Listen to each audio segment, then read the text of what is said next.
Bonjour tout le monde, c'est Sophie. Bonne année 2020 car oui, c'est la première vidéo de 2020. Au moment où je vous parle, ma vidéo la plus populaire est une vidéo où je présente mon matériel de dessin que j'ai fait vraiment au tout début de ma chaîne. Je regarde là sur mon téléphone là et vous êtes dingue, elle fait 27 000 vues. C'est la vidéo la plus vue de ma chaîne. Et juste derrière, c'est la vidéo où je fais la figurine pop de Doc7.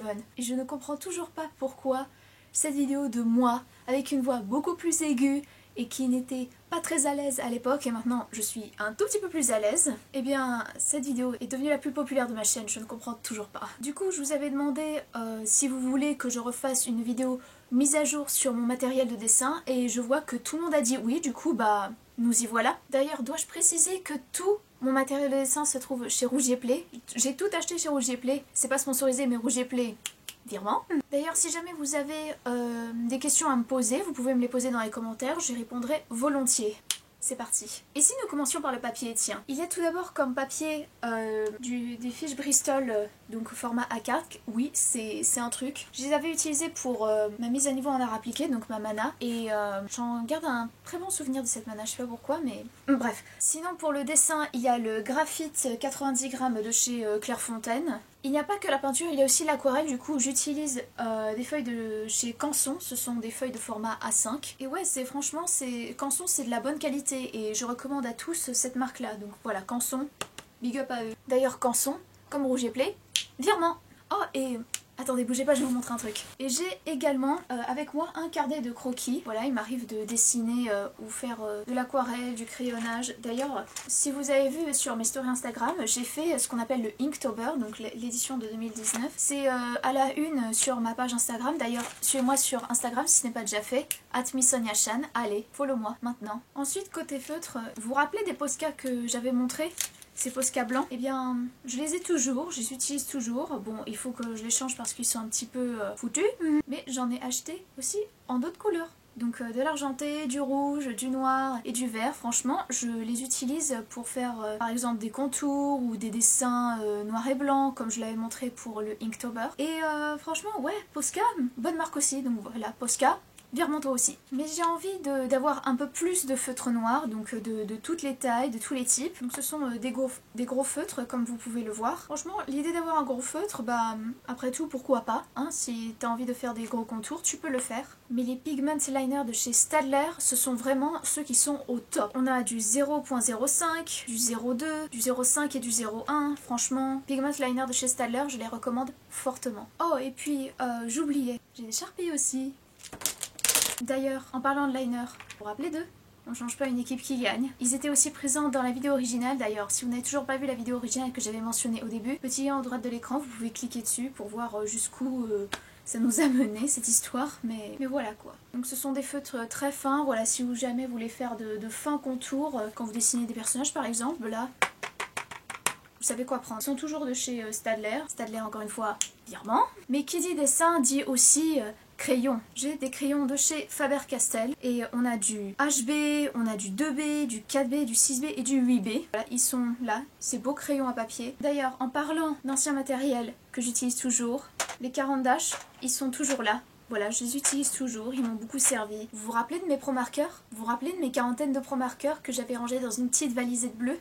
Et bien maintenant, j'ai toutes les couleurs. J'ai les 145 pro marqueurs et franchement, je suis une artiste, ça y est, je suis une artiste. Et franchement, j'ai la palette entière. Et franchement, je suis en train de dire beaucoup trop de fois le mot franchement dans cette phrase, tellement je suis heureuse d'avoir tous ces marqueurs-là. Quand t'es une étudiante en art, tu peux pas rêver mieux, quoi. Là, franchement, le matériel que j'ai, je suis full blindée. Je suis au top. Mais des fois il m'arrive aussi, rarement, d'utiliser des pastels à l'huile, voilà, pour dessiner. J'en ai utilisé quelques-uns quand j'étais en mana. Voilà, j'utilisais ces pastels gras et franchement je suis tout satisfaite. D'ailleurs c'est quelle marque? J'ai pas vu. Sennelier, voilà. C'est de la marque Sennelier et franchement ils sont au top. Si jamais vous aimez les pastels gras ou que vous voulez tester, et bien...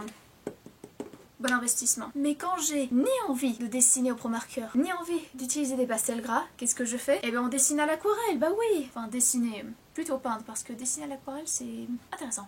Je suis fan d'aquarelle. Je sais pas si je vous l'ai dit mais je suis fan d'aquarelle. Du coup je n'ai non pas une, non pas deux, mais 3 palettes d'aquarelle. Celle-là je l'ai customisée et ces deux-là sont quasiment les mêmes, sauf que c'est pas la même marque, logique. Donc celle que j'ai custom, il n'y a pas beaucoup de couleurs, mais en fait ce sont des teintes bleues, voilà. Donc, la première palette que j'ai d'aquarelle, enfin, si on compte pas la custom que j'ai faite, c'est une palette de chez Daler-Rowney. Voilà, elle se présente comme ceci. En plus il y a un petit pinceau, c'est très mignon. Si vraiment tu veux commencer l'aquarelle, tu peux commencer par cette palette-là. Et la deuxième palette d'aquarelle que j'ai, c'est de chez Winsor & Newton. Voilà, comme vous pouvez le constater, on a un petit gobelet pour mettre l'eau justement. Ça se détache, mais vous pouvez le constater, c'est détachable. Donc j'en ai mis un petit peu ici parce que bon voilà, il y avait des couleurs que j'avais envie de mettre dans la palette. Parce que soit j'ai la flemme de tout mélanger, soit j'avais peur de foirer le mélange, du coup bah j'ai acheté. Mais si vous avez un tout petit peu plus d'argent et que vous voulez un tout petit peu plus de couleurs par rapport à justement à l'autre palette, et ben vous pouvez prendre celle-là. Est-ce que vous connaissez ceci? Ceci est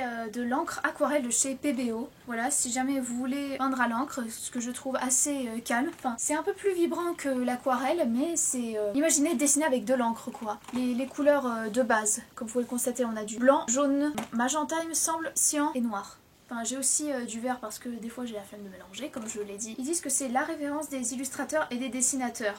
J'approuve. Et si vous êtes une personne assez basique dans le dessin ou dans la peinture, bah oui, de l'acrylique, bah oui. Et ceci est aussi comme pour l'encre de tout à l'heure, d'ailleurs c'est littéralement les mêmes couleurs. C'est tout simplement un base de couleurs primaires de chez Amsterdam. On a blanc, jaune, magenta, cyan et noir. Franchement, je suis très fan de ce genre de peinture. En plus, je les utilise pour justement pour mes futurs cosplays. D'ailleurs, vous inquiétez pas, il y aura du cosplay qui va arriver si jamais certains d'entre vous sont intéressés. Oui, je fais du cosplay sur ma chaîne. Oui, ma chaîne est une véritable chaîne de variété, mais on va s'y retrouver un jour ou l'autre. On va s'y retrouver, vous inquiétez pas. Bon et bien écoutez, c'est à peu près tout ce que j'ai à dire sur ma mise à jour de mon matériel de dessin. Comme vous pouvez le constater, beaucoup de choses ont changé, mais j'ai une bonne excuse, je suis étudiante en art, donc si jamais cette vidéo vous intéresse, et bien un petit pouce en l'air, ça m'encouragerait beaucoup. Abonnez-vous à la chaîne si ce n'est pas encore le cas. Suivez-moi sur les réseaux sociaux si ce n'est pas encore le cas aussi. D'ailleurs, si jamais vous voulez ne pas louper ma prochaine vidéo, ce qui est quand même assez dommage, vous pouvez vous abonner et activer la petite notification. Allez, vas-y, soyez vous-même,